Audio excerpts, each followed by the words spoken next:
Do you have a little seed of a desire to get your word out there because you can use it in a number of ways to do good in the world, to influence change, to be a tool in your toolbox to manage your personal brand, build awareness, add value, all that good stuff? Hello and welcome to the Unlock Lab. I'm your host, Tosca DiMatteo, and I'm so excited that you're here today. I'm actually building off of what I've been talking to you about for the past month. I'm talking to you about speaking as a service and a brand building tool. I'm really excited to talk to you about this because it's something I never thought about during my corporate career. And I want to plant that seed for you. So stay tuned. I'm going to share a bit about the past couple months, and I'm going to share about how you can use it as a brand building tool for yourself. So let's dive in. First of all, I'm always really focused on sharing content for you that serves you, that supports you. So I haven't done a whole lot of just talking about what's happening in my life and just having that kind of conversation with you. But today I kind of want it to be like that because I realize that there is a lot that's in service of sharing with you a little bit of my recent journey. So buckle in. I think it's going to be a fun conversation. And I'm so glad you're here. I'm glad you're here because I'm really still in such a great mood and just so inspired by the speaking gig that I just came back from. And I just want to share the joy. And I hope it sparks some joy for you. Since March, I've had a lot going on. I've had several speaking gigs that I've been planning for, not just the one with Raymond James Financial Services, but also a virtual one for the Association of Talent Development. I've had a couple of podcast interviews. I've done some facilitation with small groups. And so it's felt like this great momentum has been going on in terms of getting some messages out there that I feel passionately about that really will hopefully unlock a lot for the folks who are listening. Because of that, because I knew I had this pretty busy run, I hired some virtual assistant support, knowing that I really needed to offload things so that I could focus on those things that only I could do, on my superpowers that serves the world. And I share that because, first of all, that process is not easy, right? Hiring, period, is challenging. And I've gone through different phases of my business of hiring freelancers, of having interns actually that are free. And this intent was I'm actually going to hire folks where I feel like that I'm really up leveling and I don't have to do a lot of heavy lifting on training. So I'm just grateful that it came together right when I needed it because I was just offloading as much as I could. And by the way, one of the exciting things about this is that I have a podcast page now on my website so you can see all of my episodes easily along with their short descriptions so that you can go back and listen to ones maybe you've missed. And you can find that on toscadimatteo.com/podcast. So Toscadimatteo.com/podcast. So I'm excited for that. I spoke, like I said, at the Association for Talent Development. And this is a big international conference, and the in person version has 9,000 attendees. And Matthew McConaughey was headlining, and it was pretty awesome. Dan Pink was there, and he did a keynote as well as Serena Williams. So I was honored to be a part of that on the virtual platform. What was kind of magical about the timing of that was I was able to revamp and evolve my personal branding talk and give it virtually. And then I was able to take that, make some more tweaks, and then give it live and in person. So it was a bit of a dry run. And it's just funny, the way timing works out. So I did that. And then I had to adjust my inner critic talk as well, adjusting stories for the audience and also just remembering the emotional journey that I wanted to take people on, when I went out to California and gave it. So there was a lot of prep for the talks. There was a lot of little events going on. And then there was also onboarding some support staff, including finding a wonderful person to work on my new Unlock Lab logo. Can't wait for that to be done. It's very early stages. So all of that was going on. And then I flew out to California and had an amazing time. Let me tell you, I was just shocked when I started looking at some of the data about the fact that only 15% of all financial advisors are women. Only 15%. If that says anything to you, I hope what it says is it is a hard road to walk, to be one of the few, one of the only, to have systems not necessarily set up for women, to serve women on top of all of that.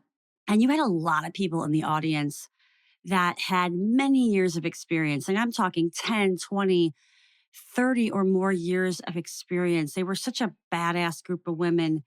And there's a part of me that went in there like, gosh, I hope I can offer these women some real nuggets because they've been out here doing the hard things for a long time. And I wanted to offer them some ideas for it to not be so hard and for us to not be so hard on ourselves as we go and do all the amazing things that we're doing. I just walked away really feeling like I was living in my purpose. And part of that was because I was giving myself permission to be in the moment, that I was really dedicated to connecting with as many of the attendees as I could and just getting a vibe for who was in the room. And most importantly, I just felt really supported. I feel like even, folks that didn't know me were like, oh, you're going to do great tomorrow. Like, I can't wait for your session. Really looking forward to it. And I think that kind of community feel was really helpful even before I stepped on the stage. The response was it was just incredible. Actually, I'll put some of the survey responses in the show links because it's hard to just describe the reception to that. And it was amazing. But what I wanted to share with you about this too is that, this wasn't my first rodeo in traveling and giving talks. And it is a lot of energy that you give out, right? Like you're just pouring into these people for days, not just during the talks, but also afterwards and beforehand. And I think that comes with the territory. At least that's how I serve. Like I like to be around for the event more than just the talk that I give because I think it adds a lot more value. It allows me to incorporate the content that I've seen up until that point. I'm really all about giving my audience an experience. And I think to do that, connecting dots with what they've already heard for the day is a great way to do that. So I'm glad I was afforded that opportunity. And I'm glad I gave myself what I knew I was going to want and need. And part of that included having my husband come out right after the talks so that we could take a few days off together. That was really awesome because it allowed me to celebrate right away. In one of my previous talks I gave, I kind of traveled the lonely road home like the next day and realized it was a little bit of a letdown that like after the talk I had nobody to celebrate with. So I realized, I really enjoy that and it helps just make the experience that much more enjoyable. We went to Catalina Island, by the way, and did a whole lot of nothing. That included sleeping, staring out the window at the beautiful views, as well as the gray clouds. Unfortunately, June gloom is real out there, but didn't matter. It was really great. And then I gave myself an integration day today where I didn't have any meetings on the calendar. And I share that because sometimes all we do is we plan for the big thing, the big event, but do we actually plan the shoulders of that event well? Because that is really important the few days before and the few days after. Like I've learned, for example, I don't want to have to worry about getting my nails done and my hair done the day before I have to fly for a trip. I want to get that done in advance so that the day before my trip is a little bit more low key. I can spend time with my puppy. I can be outside if I want, all that good stuff. Now, I was definitely busy the day before I flew out, but but I knew there were certain things I didn't want to have jammed onto that day. I didn't want to have to be doing any last minute packing, all that good stuff. So, ask yourself when you have big events, maybe it's a meeting, maybe it's even a celebration event, are you building the shoulders to support you fully? And honestly, in all of this that I'm sharing, it just feels like a whole new chapter. Now, there's definitely a big weight that I feel lifted off by having a lot of these events completed and those boxes checked. But after this event in California, I just feel like, yes, like I'm living my purpose and I'm trusting that this will continue. I'll continue to magnetize opportunities. Like it's a really good feeling when you've done all this work on yourself to to believe in yourself, to go after your dreams, and then to realize this is going to work out. And that's really how I feel. And I'm super excited to start the journey of actually writing my next opening keynote with a whole new topic. So stay tuned. I will announce that one soon, and it is open to the public. So, dot, dot, dot. I'll let you know about that. But the other thing that I wanted to share with you, not just a little bit of, kind of sharing the experience of the past couple of months, but I really wanted to inspire you to evaluate what's possible in your career with using speaking as a brand building tool. In fact, I mentioned this in part 3 of the series, Managing Your Personal Brand. It was, yeah, that last part. Definitely check that out. I think it was really valuable conversations to help you with your personal brand, especially, now that we're at that mid-year point.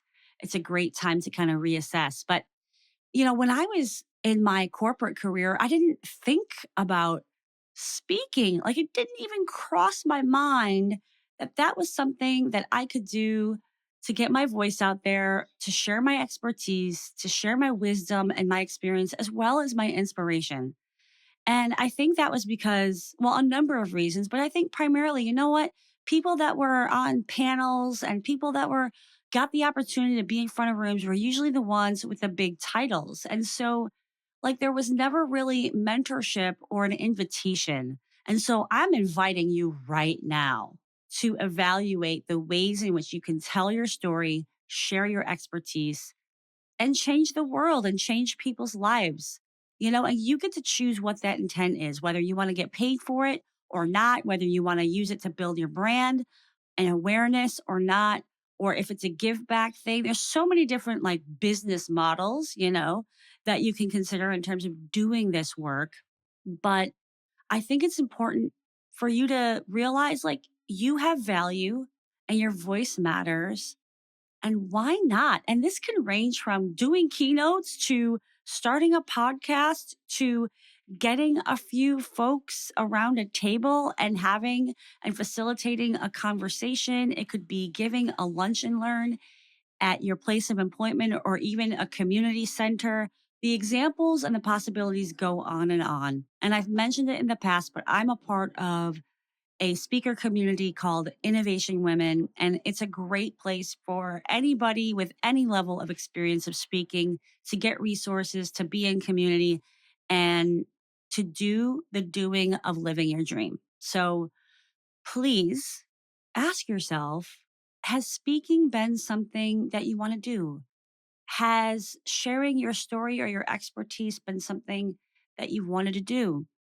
And there's a big delineation between investigating the resistance you might have versus the true desire. In fact, I literally on in the Uber on the way to the LAX airport, I was talking to this gentleman. He was super brilliant and he had a lot to say and a lot of opinions, and he was curious and he was asking me questions, and I started asking him like, "Hey, what about a podcast?" And he was like, "No, no, no, I don't want to do it." And I kept kind of poking around because I'm a coach and I like to poke, and I thought that he really had a strong voice. By the time he was dropping us off at LAX, I think what he realized was that yeah, he had resistance to the technology side of it, to the oh, how do I actually get this done? But he admitted that, yeah, stick a microphone in front of my face. I'll be happy to get on a soapbox. So that's what I want you to investigate. Do you have a little seed of a desire to get your word out there because you can use it in a number of ways to do good in the world, to influence change, to be a tool in your toolbox to manage your personal brand, build awareness, add value, all that good stuff.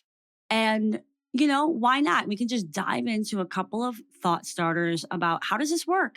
And what do you need to do to start? Because it doesn't have to be this big, overwhelming business plan. you know, I think the first thing is just to claim your intent that, hey, you want to be a speaker and then bring awareness and let people know, yes, I do speaking engagements. This is what I do.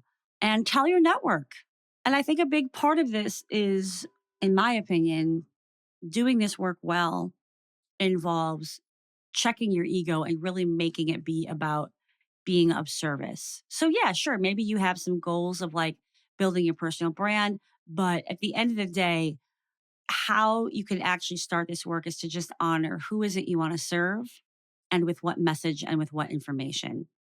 This work is really, to me, it's a bit of a spiritual thing. It's about connecting beyond yourself because it really is about being of service. It's about sharing something that is of value.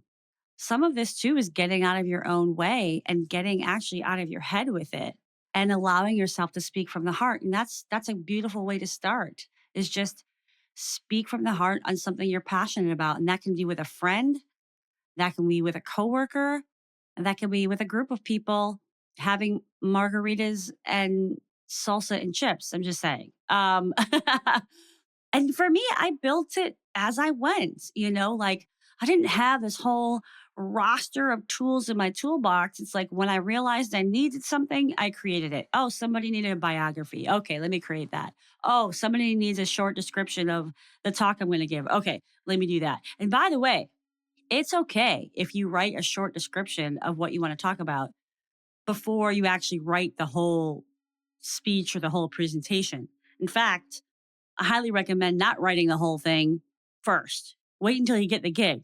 And yeah, there's other things like creating a one pager that you can share with people to bring awareness and get the message out. And then it goes on and on, right? Sure, eventually maybe you want to get some footage of yourself so people can see you, but it doesn't have to be this whole plan it out from A to Z before you even drive awareness. I say claim it, put it out there, and just start small. That's exactly what I did. I claimed it, I let people know, and just like magic, some opportunities came my way. That's a little bit about what do you need to do to start? I think you need a lot less than you think.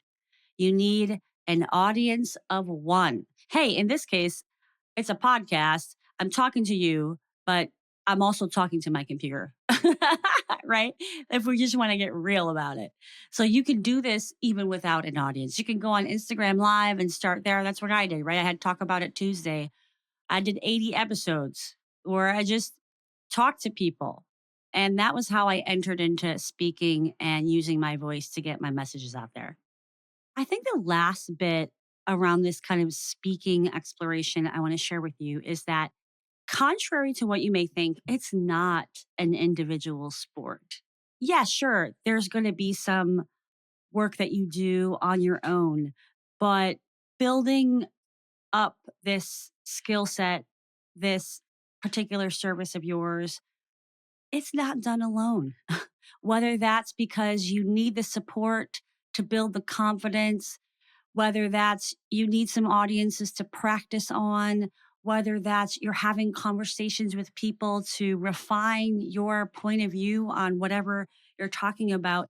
It's not an individual sport. And especially as it relates to finding opportunities, you need other people to know what you're doing and to say your name in rooms that you're not in. So I think that can also be a way that you build your intent. Like maybe you want this to be an experience where it's a great excuse to reach out to people. Maybe it's a great excuse to do some networking that you want to do and you feel better doing it if it's about getting some expert opinions to contribute to, the presentation you're building or the talk that you're building. So there's lots of different ways to incorporate this into whether it's your personal life or your business life, whether it's your personal brand that you're focusing on, or whether it's just you feel like you have something that the world needs to know, let this be the sign that you need to take that first micro step to get yourself out there. I can't wait to hear what you do. And please reach out and let me know. I'm easy to get a hold of. You go to toscadimatteo.com/contact and you will find me. You can find all my information in the show notes. I hope this was exciting, thought provoking, maybe even a little bit informational. And if you have any questions at all, let me know. I'm excited to be back in Brooklyn. The sun is shining through way more than I saw the sun in California. Back home with my puppy. I love that I have this integration day. Like I said, build the shoulders out that also support you in whatever the big thing is. So what now? So now I'm integrating and I'm going to do some follow-ups from the conference, some emails, work on my newsletter. I have some other conferences I want to apply to, and I'm going to start creating that next signature speech. And I'm also getting ready to just enjoy the summer season and, bring it down a little bit in terms of efforting to make space for enjoying my favorite season, which is the summer. And this episode actually is going to be dropping the week of Juneteenth. And Juneteenth is actually my wedding anniversary. I've been married for 14 years this year. So we're staying alive. But anyway, I'm celebrating for sure that on the week that this is dropping. And I hope you've enjoyed this episode. And until next time, thank you for coming and ciao for now.